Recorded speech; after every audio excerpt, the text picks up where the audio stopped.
I kind of just want to ask you how you got started and what you do here on the tour, how you How I make it got work. started where? In the business. Yeah. I was a musician. Okay. So when I was 18, I was going to college, and I was offered a position with a chap in Australia. You were going to college in Australia. In Australia, yeah. Uh-huh. And it was playing bass for a guy called Kamal. Okay. And he probably wouldn't even remember. He's more than likely 100 years old now. But he was very famous. And it was a reading gig, and it was with symphony orchestra players. So that's how I got started. How did you actually get that job? Like, how did you go from just... I lucked into it. You lucked in? Yeah, I had no idea. I was in the right guy at the right place at the right time. And because I was a college student, I could tour. Okay.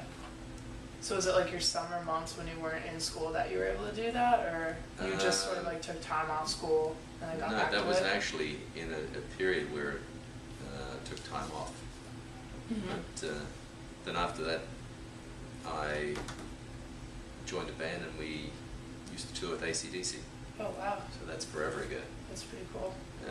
That's long before they left Australia. And then the longest story is, I basically left the music industry for a long time, and then I needed some extra cash, so I formed a little band and played in a hotel for 5 years. In Australia In still? Australia, oh yeah. Okay. I met Kevin in 1996. I had invested a lot of money into a theatre production of, what was it called? Pirates of Penzance. And it was really famous in Australia at the time. So I did a dry hire to those guys, and I had nothing to do, so there was a show on called Big Day Out, which is a large festival in Australia. And that's music? That's music. And I was asked if I had a bus license because I was doing nothing. I had a 22-seat bus they wanted me to drive around. And I actually was looking after Rage Against the Machine. So when it finished, when Big Day Out finished, they had sideshows, and they had a band called Porno for Pyros. And I had to pick up the production manager, and it was Kevin Lyman. So Kevin and I formed a friendship really quick, and he was telling me about this tour that he had just put on, called the Vans Warped Tour. It was the 1995 version. It's the only one I've never done. So he gave me a card and said to give him a call. So I called his house maybe 5 or 6 times. And at the end, I wasn't going to call him. My brother talked me into it. It's more like, he's never there. So I called one more time. He was there, and he was like, sure, come on over. Because the main thing, and he'd probably forgotten about it, is we were looking at that time to see if we could bring the Warped Tour to Australia.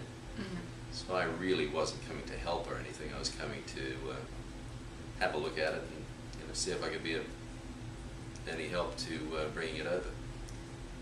Now the funny thing is, when I drove Kevin around in the bus, prior to that, I'd driven a bunch of Australian promoters, including Michael Chugg. And Chuggy and I still remain friends to this day, but in 1997, it must have been, I called Chuggy and asked him if he was interested in putting a Warped Tour on. And of course he jumped at it. So in Australia? In That's Australia. still you were thinking? Yes. Okay. So that's how the beginning of Warped got to Australia, and Chuggy was a promoter. Well, he wasn't actually the first promoter, but it was the company he worked for. Him and Michael Gadinsky. Frontier Touring. And then, Kevin and I worked so well together that he offered me the job as production manager. Over here? Over here, so... So Kevin was never really interested in bringing it to Australia? Oh no, he was interested. He was? Yeah, we went worldwide for a while. We went to Australia and Europe. In like 96, 97? No, 96 is the first one I did. Australia we did a teaser in Technology Park in, I think it was Redfern in Sydney. Mm-hmm. And it was tied in with a music convention that Chuggy was putting on. And it was a one-day event. And we had a bunch of bands, a bunch of Australian bands, face to face, came over from the US. Mm-hmm. And that was 97. And then 98 was the first time that we had the band's Warped Tour in Australia. I had to build motorcycle ramps, Uh-huh. which was quite funny. Motorcycle ramps? Oh yeah. Were people riding their motorcycle bikes? No, we had what later became the Crusty Demons of Dirt. They were doing a motorcycle portion. It was the first year I think we had motocross, was 1998. Oh, like dirt bikes. Yeah. Okay, so it was like how this has the skate ramp. Yeah. That had like the dirt bike. No. We had skate ramp. We've had dirt bikes. You know, the Crusty Demons of Dirt, or whoever, Metal Militia, whatever you want to call them these And the days. music too, right? We've had the Balls of Steel, which is motorcycles in a steel ball. Oh wow. We've had the Human Cannonball. Mm-hmm. We've had every circus act you could imagine. Mm-hmm. And that was incorporated into the festival that you were doing in Australia? No, that was our festival back in the early days. Okay, Yeah. got it. And we didn't have as many stages then, when I first started we had 2 major stages and one that was called Surf Compound or something. Mm-hmm. So, we have so many stages now, so many bands. I think in the early days we had 200 people on the road. Now we have, who knows, 960. You could go out and count them one day. It could be more or less. Yeah. So then, eventually you came back over here to work with Kevin on the Warped Tour? I go backwards and forwards. I've worked with Kevin on many things. The Warped Tour, we did Pledge of Allegiance with Slipknot, Rammstein, System of a Down, Mudvayne. We used to do what was the other festival we did? It was a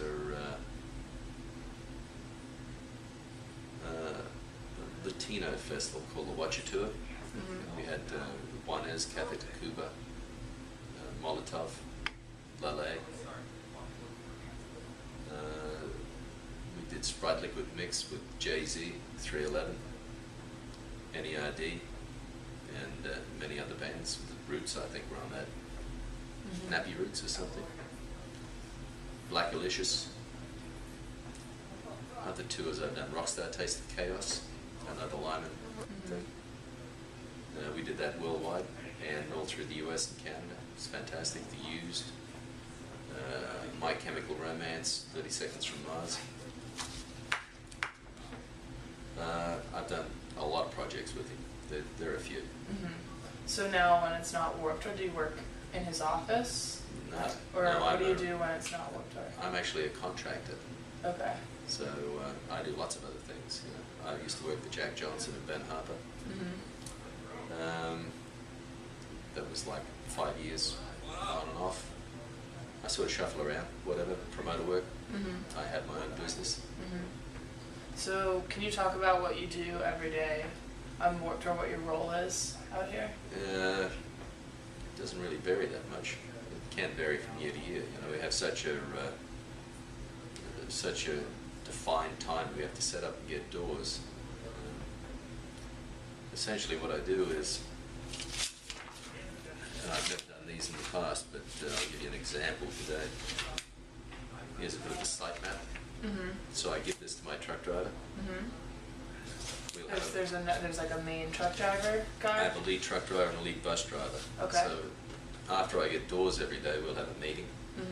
And I decide you mean where... the time of doors? Yeah. When you find that out? Afterwards. No. After I open doors in the venue, Okay. we'll have lunch, and then they'll come in and we'll have a meeting. For the next day? For the next day. Okay, gotcha. And I was gonna say it's I kinda draw. late. I draw some of these maps up. They're not done in advance, really, and they're always subject to change. Okay. So, right, like so throughout the day. yeah, so I'll tell him where I need things to be parked. How are we going to do a change switch around? I'll tell him where things need to be parked. I'll tell the lead bus driver where the buses, what area they're going to go in. But when we get there, it's a little shoot from the hip. So I'll find out how many tickets we sold, how many we may end up selling, and then I'll adjust the site accordingly. So do you actually go outside in the morning with the plan? You No. know where everything's going? You're not that. There's a different person out there that's doing that? No, that's me. I'm also the site coordinator. Okay. I walk out with my trusty compass, Nice. That's the way to go. and that's it. The compass, I don't even look at the map because it doesn't make any difference. It's just really an idea for him on where to place the trucks so they're not in my way. So these, I'm just gonna hold this up a little bit. So these orange, are those these are the They're names. stages? They're names of stages or trucks or, And the blue is the truck. yeah, but So this is a rough outline of that's where. rough. I actually mark the distances up. Okay. And I mark them up by pacing it. So, outside. Yeah. Okay. So But that's a day of thing, right? Yeah, You even can't if guess I it. told you how many paces, you can't even measure it because my pace is different to yours. That's right. So yeah, and I find out, I have different coordinators and stage managers in different areas, in every area actually, and I tell them what sort of distances they need to maintain and what sort of walkways they need to maintain. So we don't always hit the mark, but then again, what else can you do in 2 hours? Right. So every day, there's safety precautions on, is that what the There's distance safety. is about? There you have to like Well, certain no, amount. yeah, there's safety everywhere. You have to comply with local regulations, and you've got to comply with common sense, which it's just common sense. The fire marshal may want to drive a truck through there at some point, so you can't drive it through if it's only 6 feet wide. And then when you're looking at that, do you take into consideration the amount of kids that are there every day? That's how I said it. I said it with a view to how many kids are going to be there and what impact the stages will, what impact they will have on the stages. Obviously, if a stage has 200 or 300 kids in front of it, they don't need as much space as one that has 5,000 kids. And then do you go as specific as like this is a band who has their hometown show, they're gonna have this many kids? We need Not to make really. an adjustment or not that specific? No, because generally, any of these stages, they have a minimum number and a maximum. And everybody has a hometown show every now and then. So, like Ernie Ball could have 1,000 kids in front of it, or he may have 100. But I've always got to set it for 1,000. Got it. But within the realms of safety and within the realms of the location, today we're in a big old dusty lot, so you won't get as much pressure in the outside lot as what you would as if it was asphalt or grass, because it's dusty and it's hot. What do you mean by pressure and a lot? Not as many kids, not as many patrons will go outside today and stay outside. Whereas if it was a nice cool day and it was grass and asphalt, they may stay out there longer, but we're using the amphitheater as one of our main stages, so that'll attract probably 40% to 50% of the audience at any one time. Gotcha. So that makes sense. It's very interesting learning about how this works.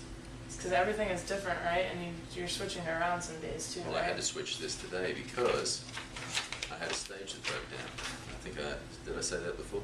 No. Oh, right. I had a stage that broke down, and there was no way of knowing what time they were going to be here, so I had to shuffle the deck in my head so that I could bring them in even after doors. But I could bring them in so that they were behind the fenced off area, the backstage area, but then readjust the fence once they were in and set up, so it was within the festival compound. Got it. That's awesome. I don't think people know about like the little details on this and how it works. Well, they probably don't. Everybody you just has. go out there and it's all They have their idea of their 10 by 10 space, and that's where they live for the day. right. Can you talk about, like, I heard that you position the stages so that the sun isn't in the musician's No, eyes. That's all the compass? That's the compass, north-south, like Uh-huh. a tennis court. But it's not just north-south, you know. It's the sun sets plus or minus, Mm-hmm. depending on what time of year. So it may set in the west, but it won't be due west. It might be, you know, plus 5 or 10 degrees. Gotcha. Or it might be minus 5 or 10 if it's in the winter. Mm-hmm. So the sun actually sets on an arc. Well. But yeah. you knew that, didn't you? No, I don't You think didn't? many people do. No, Do even the people? Mayans, the Mayans Uh-huh. used to plant their crops, Gotcha. and in their houses they would have 3 holes, and it would Mhm. tell them when the summer solstice in the winter. So you're pretty in tune with what's going on nature-wise then too, so you can Not sense really. that. No. Go to Kerry. So we'll just call it. Go to Kerry. Saw the car has a box up here in this Bud Light trailer. Copy that. So we can wrap it up, I guess. Just, do you think? The other thing too that I do is I do a thing called the production rider, Mm-hmm. and I do that in advance. That's everything that I need to make the show work. Mm-hmm. But I have to call all the promoters and At each venue? do what they get. Mm-hmm. But really, I just have a one sheet. Mm-hmm. So if you're as dumb as punch, you just give me what's on here and walk away. Gotcha. So let me see. I don't have my glasses on. Yeah. Oh, it's like so it's like a little bit of an itinerary type thing. Well, no, it's times and requirements. Gotcha. Simple as that. Nice and easy. Keeping it That organized. is everything that's in here, Mm-hmm. which I actually have to go through an advance show right now. That's what I was doing Right. before you came in. Well, I'll leave you soon. I guess just, do you see yourself doing this? Can you see yourself not doing this? Sure. I was an accountant for years, so. And, you know, I could play music if I really wanted to, but there's nothing worse than seeing some broken down old hack Mm-hmm. trying to entertain people. That's a young man's There game. you go for Mike. All right. You gotta feel sorry for Hey, partner, the older chaps. Were you trying to get a hold of me? Well, thank you very much for No problem. doing this. I will leave you back to your work. Love the You got a work. lot to do, so Thank you for your time. maybe I'll see you at some point again. And good luck to the Boys and Girls Club of America. Yeah, definitely. Thank you for doing this.